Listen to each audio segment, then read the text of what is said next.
one other thing about the U.S. before we move on to Asia.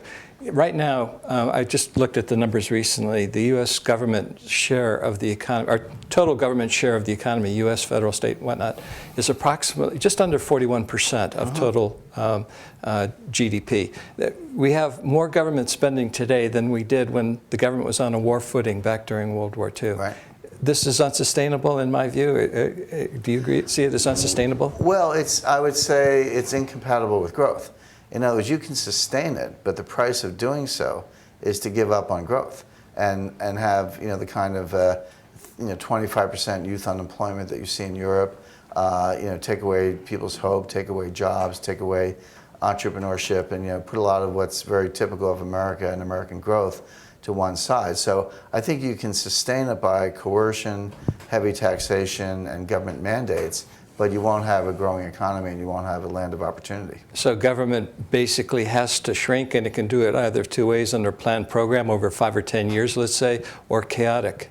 Correct. When people talk about cuts, because as we just discussed, they're talking about cutting future spending from what they intended to spend. 10 trillion to 9 trillion or whatever, but they're still spending more every year.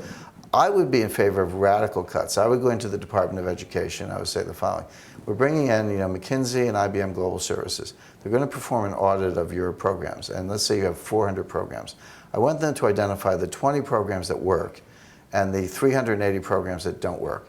And here's what we're going to do: we're going to shut down the whole thing. We're going to fire all your people. We're going to discontinue these 380 programs. We're going to take the 20 programs that work, push them down to the states, and fund them. We'll give the states money for those successful programs, and they can administer at the state level. But you are done. Department of Education, done. Then go over to other departments and just keep going. One at a time. One at a time. Those are cuts. Those are not phony cuts. Those are real cuts. But we're not saying that. We're not saying anything close to it. I don't think you can have that. The discussion you and I are having, I don't think it's a good thing we're in London, because we couldn't have this discussion in Washington and be taken seriously. But I do take it seriously, because I think that's the only thing that works.